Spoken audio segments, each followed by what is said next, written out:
Welcome to Taylor study. हमने जो chemistry के प्रीवियस ईयर क्वेश्चनों की 500 प्लस ऑनलाइनर सीरीज जो हमने शुरू किया था, उसमें पिछले वीडियो में हमने डिस्कस किया था 230 तक के क्वेश्चन। इस वीडियो में हम 230 से आगे के क्वेश्चन को डिस्कस करेंगे।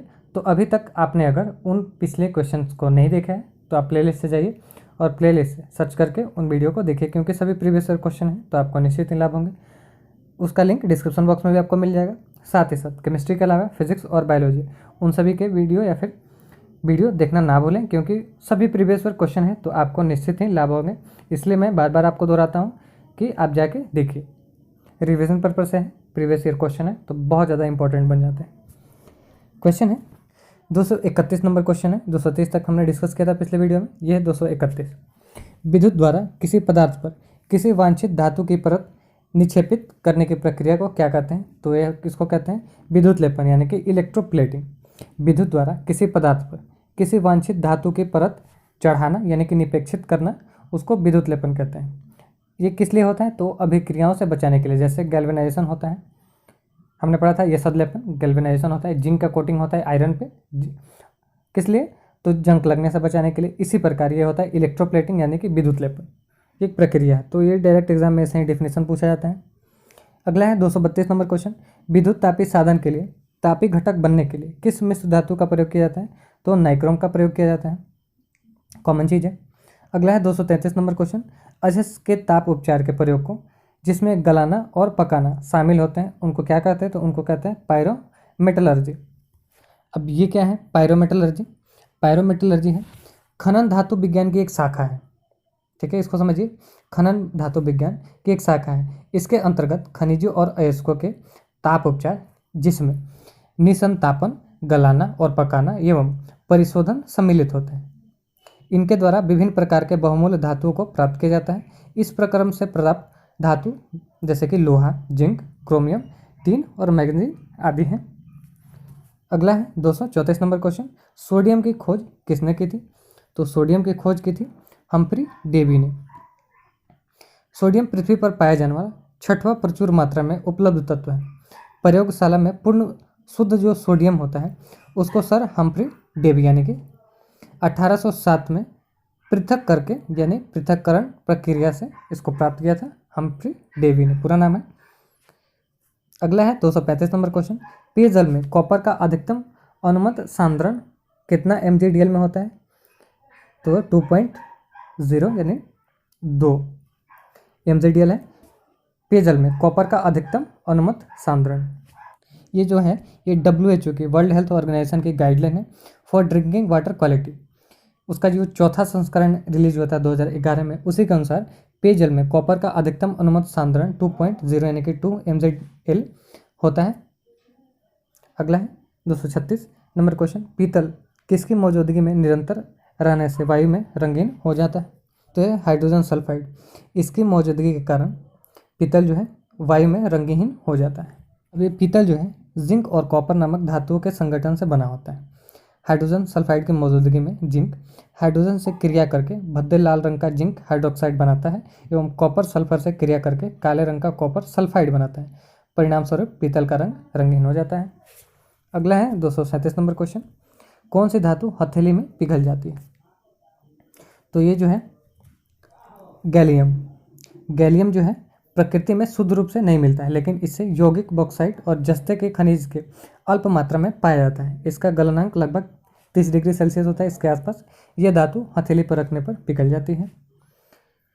अगला है 238 नंबर क्वेश्चन। कौन सा धातु सामान्य तापमान पर तरल रूप में रहता है यानी कि लिक्विड स्टेट में रहता है? तो वह है पारा। पारा जो है यानी कि मरकरी यानी कि हाइड्रोजरम Hg, ये सामान्य तापमान पर लिक्विड स्टेट में रहता है। अच्छा, हाइड्रोजरम एटॉमिक नंबर कितना है? तो 80 है। अगला है 239 नंबर क्वेश्चन। तरल अवस्था में पाई जाने वाली अधातु यानी कि नॉन मेटल वो कौन सा है? तो वो है ब्रोमियम। ये तरल अवस्था में पाई जाती है, अधातु है यानी कि नॉन मेटल है। अगला है 240 नंबर क्वेश्चन। जेसद लेपन में लोहे पर किसकी परत चढ़ाई जाती है? तो हमने पहले ही बात की, जिंक यानी जस्ते की परत चढ़ाती है, यह सतलेपन यानी कि गैल्वेनाइजेशन प्रोसेस में। 241 नंबर क्वेश्चन है, यदि किसी व्यक्ति को बंदूक की गोली लगने पर उसके शरीर से सभी गोलियां नहीं निकल जाती हैं तो किसके कारण उसके शरीर में जहर फैल जाएगा? तो लीड यानी शीशा के कारण पूरे शरीर में जहर फैल जाएगा। अगर पूरी गोली अगर शरीर से बाहर नहीं निकली है तो शीशा सारे शरीर में ओवरऑल द बॉडी फैल जाएगा। अगला है 242 नंबर क्वेश्चन, धातुओं का पराशुद्धिकरण किसके द्वारा किया जाता है? तो जॉन मेल्टिंग। ये जो है जॉन मेल्टिंग, ये एक प्रक्रिया है। क्या प्रक्रिया है? तो धातुओं का पराशुद्धिकरण इस प्रक्रिया के द्वारा होता है। तो इस प्रक्रिया को समझिए। इस शोधन तकनीक में किसी पिंड के सक्रिय क्षेत्र को पिघलाकर इसकी अशुद्धि दूर की जाती है तथा इस विधि का प्रयोग मुख्यतः अर्धचालकों के उद्योगों में जर्मेनियम और सिलिकॉन के शोधन के लिए किया जाता है अथवा इस प्रक्रिया में शुद्धता स्तर 99.99% से अधिक तक होती है। तो इसलिए इंपॉर्टेंट होता है। ट्रांजिस्टर उद्योग में सिलिकॉन और जर्मेनियम का व्यापक प्रयोग भी किया जाता है। तो अभी आप एक्स्ट्रा पॉइंट आप याद रख सकते हैं।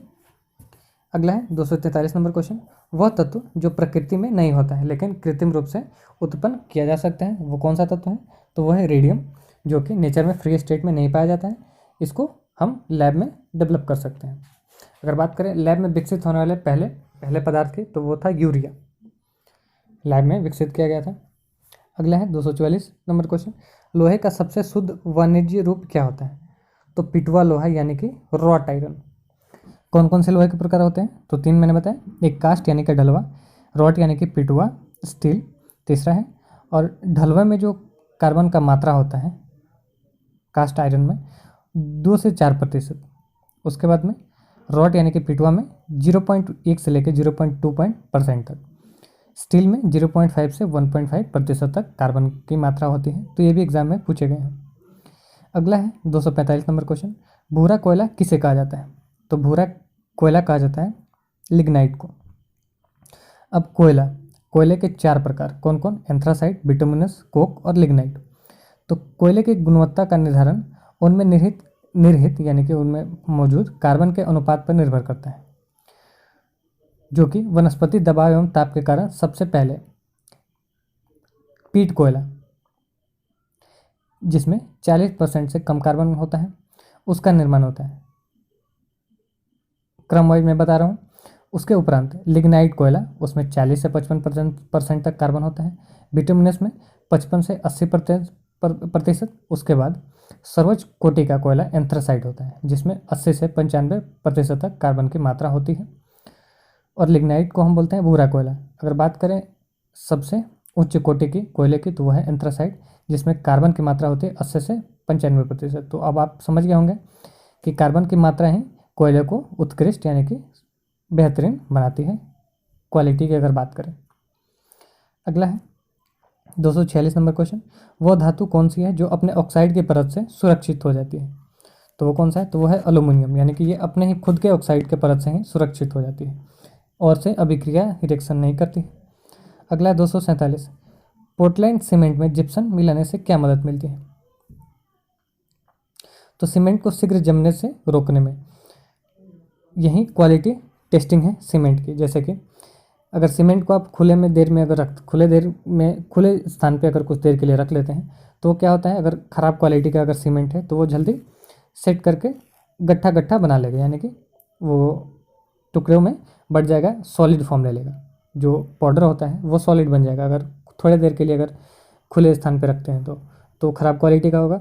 अगर वहीं सीमेंट में अगर जिप्सम बढ़िया क्वालिटी का है तो सीमेंट को शीघ्र जमने से रोकेगा।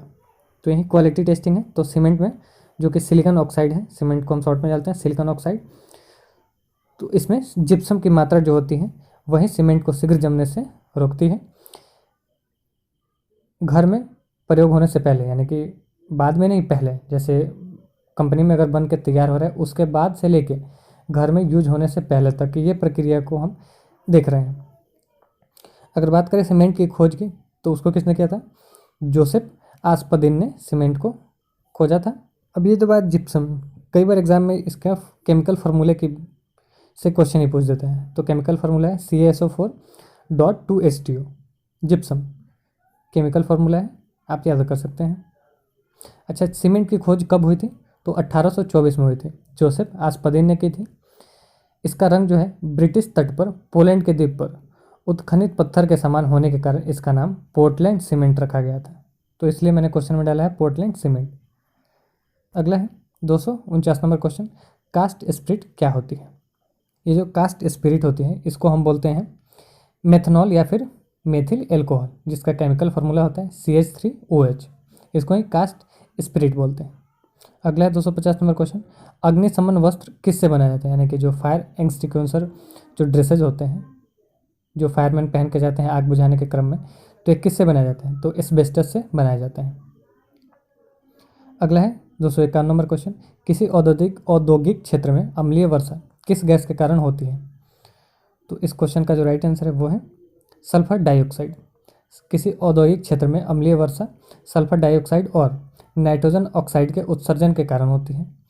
अब ये जो है सल्फर डाइऑक्साइड एवं नाइट्रोजन ऑक्साइड वायुमंडल में जल के अणुओं के साथ क्रिया करके अम्ल बनाते हैं, इसी कारण अम्लीय वर्षा होती है। अगला है 252, कौन सी गैस के कारण चूने का पानी सफ़ेद हो जाता है? वह है कार्बन डाइऑक्साइड। कार्बन डाइऑक्साइड के कारण चूने का पानी सफ़ेद हो जाता है। अगला है 253 नंबर क्वेश्चन, पायस यानी कि इमल्सन एक कोलाइडल होता है, किसका होता है? तो लिक्विड में लिक्विड का यानी द्रव्य में द्रव्य का कोलाइडल है पायस यानी कि इमल्सन। अगला है 254 नंबर क्वेश्चन, पानी में घुली हुई कौन सी गैस उससे क्षारीय बनाती है?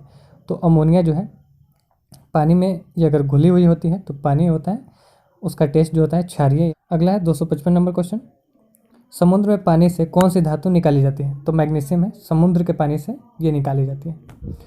अगला है 256, समुद्र के जल का शोधन करने के लिए सामान्य रूप से प्रयोग की जाने वाली भौतिक प्रणाली कौन है? तो है आसवन। आसवन से ही समुद्री जल को किसी प्रक्रिया से शुद्ध किया जाता है। तो बहुत बार ये क्वेश्चन पूछा गया है। अगला है 258 नंबर क्वेश्चन, ऊष्मीय मान को डैश मात्रक द्वारा प्रदर्शित किया जाता है? तो वह है kJ। अगला है 259 नंबर क्वेश्चन, शुद्धिकरण की प्रक्रिया में गंदे पानी का उपचार फिटकरी से करते हैं, यह प्रक्रिया कहलाती है स्कंदीकरण।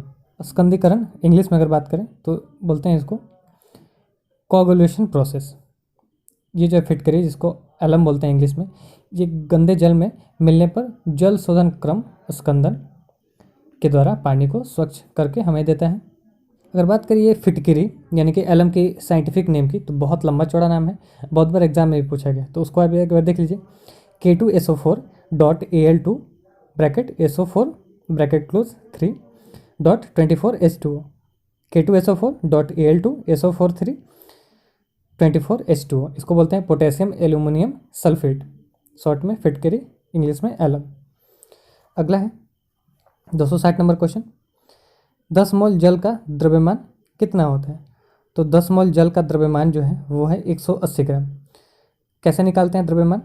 तो ये देखिए वाटर जो है जल यानी कि H2O, ठीक है। तो इसमें हम क्या करेंगे, हाइड्रोजन, 2 हाइड्रोजन के एटम हैं और एक ऑक्सीजन के हैं। तो हाइड्रोजन के 2 एटम, इनकी द्रव्यमान संख्या हुई 2 प्लस ऑक्सीजन का कितना होता है? तो वो होता है 16। तो 16 2 18 हो गए 1 मोल के। वहीं अगर 10 की बात करें तो 10 मोल में 18 से गुना कर देंगे तो 180 ग्राम हो जाएगा। तो 180 ग्राम इसका आंसर हो गया। तो आज के लिए बस इतना ही। अगले वीडियो में हम देखेंगे 160 से आगे तक के। Thanks for watching.